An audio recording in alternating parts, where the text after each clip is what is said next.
Cara, a cada dia que passa, parece mais que o torcedor do Vasco foi enganado por essa 777 Partners. Parece muito mais um tiro no pé, uma enganação, do que uma solução que a torcida esperava. Olha os reforços que os caras anunciaram. 2 refugos, cara. Muito mais refugos do que reforços. Mas a SAF não era a solução? Dá para comparar a situação do Vasco antes da SAF com a do Botafogo? E agora? Parece que o Botafogo teve muito mais sorte do que o Vasco com essa 777, que é só obscuridade. Vamos falar muito sobre isso agora nesse vídeo especial do Antenados na Jogada. Futebol Raiz é aqui nos Antenados da Jogada. Torcemos sem parar. Opa, e aí, antenado, beleza? Eu sou o David Sharp, você está no canal dos Antenados na Jogada e aqui torcemos sem parar. Muito obrigado pelo clique, muito obrigado pela presença. Se você puder, se inscreva aqui no canal, não custa nada, é de graça, mas para a gente aqui vale muito, ajuda muito o nosso trabalho. Deixa o like também, que ajuda ainda mais. E se você gosta aqui do meu trabalho, você pode e deve ajudar ainda mais sendo membro aqui do Antenados na Jogada. Aí você colabora, você é um patrocinador aqui e ainda participa dos nossos programas, das nossas entrevistas exclusivas, das nossas mesas redondas. Beleza? Tamo junto. Cara, é absurdo se a gente pensar no quão obscura é essa SAF do Vasco. Desde o começo, com um contrato que não foi divulgado nem para os sócios, né, nem para a torcida, mas nem para os sócios que votaram, nem para os conselheiros.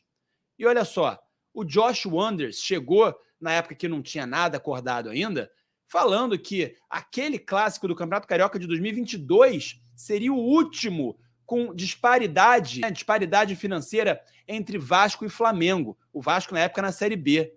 Mas o Vasco acaba de anunciar, meus amigos, 2 reforços que são, assim, uma piada para um clube que pretende brigar minimamente com o Flamengo, que é o principal rival do Vasco. Cara, Vitor Luiz, um lateral esquerdo que estava no Coritiba, time rebaixado, mas isso não é nem o pior, ele poderia ser um bom valor no Coritiba. O Coritiba foi rebaixado e ele era reserva do Coritiba.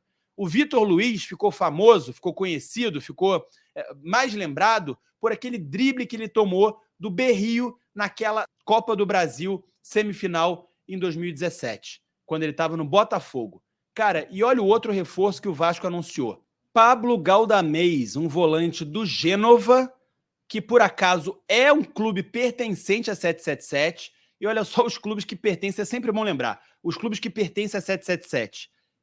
O Vasco, que é o maior deles, o Gênova da Itália, que caiu para a segunda divisão e subiu, e está na Série A de novo na Itália, o Red Star da França, que está na terceira divisão francesa, o Standard Liège da Bélgica, o Hertha Berlim, que está na segunda divisão da Alemanha, o Melbourne Victory da Austrália, que, pô, irrelevante, e o Sevilha da Espanha, mas o Sevilha é bem minoritário.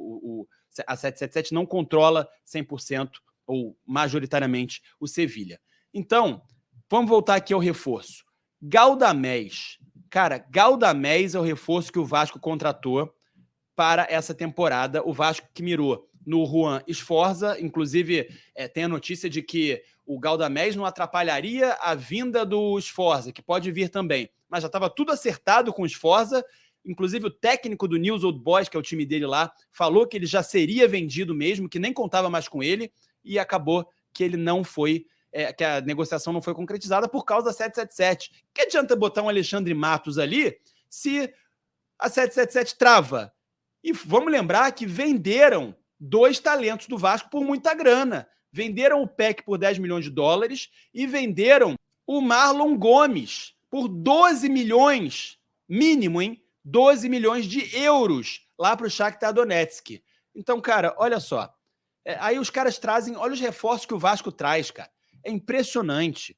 Vamos falar que é verdade? Gente, aqui a gente quer o bem do futebol carioca. Você sendo torcedor do Vasco, obviamente me entende, né? Se você for torcedor de algum time rival, aqui a gente quer o bem do futebol carioca. A gente é um canal imparcial que quer o bem do futebol no geral.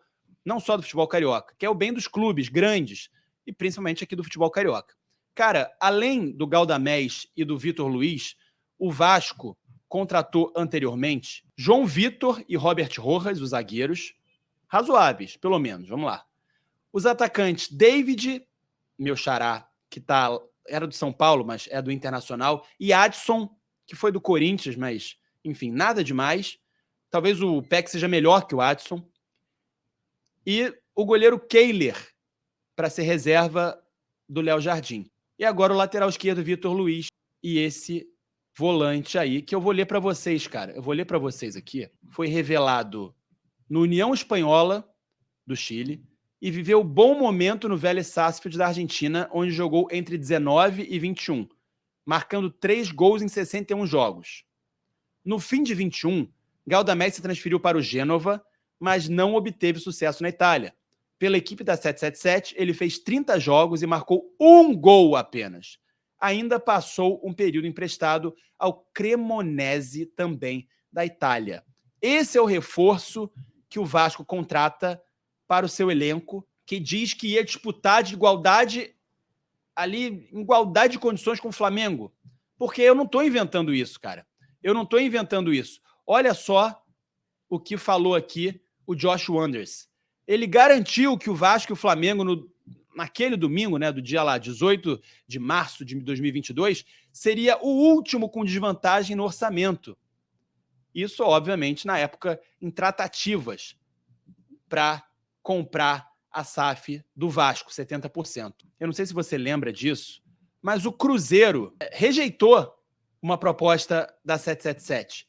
O Cruzeiro teve a possibilidade de até receber mais pela SAF antes do Vasco. Então, a 777 não sabia nem que o Vasco estava na parada de virar SAF. Primeiro foi o Cruzeiro, você deve lembrar. E o Cruzeiro rejeitou. O Cruzeiro preferiu receber menos. Olha aí a notícia do Rodrigo Capello, de 25 de março de 2022. Cruzeiro e XP recusaram oferta da 777 Partners financeiramente superior à proposta de Ronaldo. Americanos estavam dispostos a investir 250 milhões e aplicar outros 200 milhões no pagamento das dívidas cruzeirenses, em troca de também 70% sobre capital da SAF. E o Cruzeiro, pelo que parece, escolheu bem. Recebendo menos, escolheu bem melhor o Ronaldo. Cara, e a 777, se a gente for lembrar também, no ano passado, olha isso aqui. No ano passado, a inadimplência com o Vasco foi mais uma polêmica na trajetória da 777 Partners. Notícia de outubro. O que significa é que a 777 atrasou os pagamentos dos aportes financeiros. Atrasou mais de um mês, que tinha essa carência de um mês. Era para pagar no dia 5 de setembro e no dia 5 de outubro ainda não tinha pago. Olha aqui, ó, 10 de outubro de 2023. E aí o Jorge Salgado falou sobre essa inadimplência na época. Olha só. Isso me preocupou muito, porque coincide com o noticiário. Lembrando que teve uma notícia no New York Times, cara. Simplesmente New York Times deu uma notícia esculhambando a 777 Partners, que é americana, hein? Que é dos Estados Unidos. Olha lá, saiu na primeira página do The New York Times uma matéria muito ofensiva a 777. Veículo com muita credibilidade. E a gente fica muito preocupado com o noticiário que vem lá de fora. Eles atrasaram, fiquei mais preocupado ainda. Isso afeta a credibilidade da empresa lá fora. Você não pode ser uma empresa que está mal falada na mídia. A gente ficou super preocupado, mas nosso contrato tem uma salvaguarda muito forte com relação à inadimplência. A gente retoma a participação acionária por R$1.000 apenas. Então, o Vasco poderia pagar R$1.000 e retomar as ações. Por que o Jorge Salgado não fez isso? Agora, eu sinceramente acho que seria uma boa isso acontecer novamente para que o Pedrinho, presidente eleito do Vasco, faça isso, né? Porque é a única possibilidade do Vasco voltar a ter poder sobre o seu futebol. E, cara, o Jorge Salgado, que foi quem vendeu, e eu vou falar sobre a diferença entre Vasco SAF e Botafogo SAF, tá? Porque o Botafogo era outra questão, e acabou que se deu muito melhor, na minha opinião. Muito melhor. A galera achando que SAF seria a solução mágica para a coisa, e não é. Claramente não é. E, obviamente, depende para quem você vende, né? É igual uma ferramenta, meu. Você pega um bisturi na mão de um médico, pode salvar uma vida numa cirurgia. Na mão de um assassino, vai matar alguém, entendeu? É uma ferramenta como outra qualquer, a SAF, que pode ser útil e pode ser muito mais prejudicial do que se pensava, uma enganação, como é o caso. Então, o Jorge Salgado, que fez essa transferência aí, a venda do Vasco para 777, falou ano passado ao GE, a gente vai acompanhar agora aqui. Eu tive problema com o CEO antigo, né? Não quero me estender nisso, mas consegui, quer dizer, o início da gestão foi meio assim complicado do ponto de vista de entrosamento. Ficou assim uma gestão, a SAF para um lado e a associação para outra. Não houve assim uma ponte, um entendimento maior entre as duas partes, quando deveria ter tido. Tá vendo aí a explicação do Jorge Salgado, e ele que foi responsável por isso. E o Pedrinho tenta exatamente corrigir esse erro, porque o Pedrinho também denunciou isso, que o clube associativo não se falava, né, com a 777 Partners, que é 70% dona do Vasco SAF. Agora, olha o que o Jorge Salgado, ex-presidente do Vasco, que fez essa transação aí, olha o que ele faria de diferente, porque ele disse que o Vasco, assim como o Botafogo se disse, o Botafogo sim é verdade, era insustentável. Olha o que ele faria diferente. Você faria diferente se você tivesse uma outra condição? Eu digo faria diferente. Faria diferente. Agora, hoje eu estou absolutamente certo de que se eu tivesse oportunidade de ter um clube com mais pujança financeira, eu não ia fazer a SAF do jeito que eu fiz, de atrair um investidor, vender 70% das ações, mas eu faria uma SAF em que o Vasco seria dono de 100% das ações. Mas por que eu faria uma SAF? Faria uma SAF para separar o futebol da política do clube.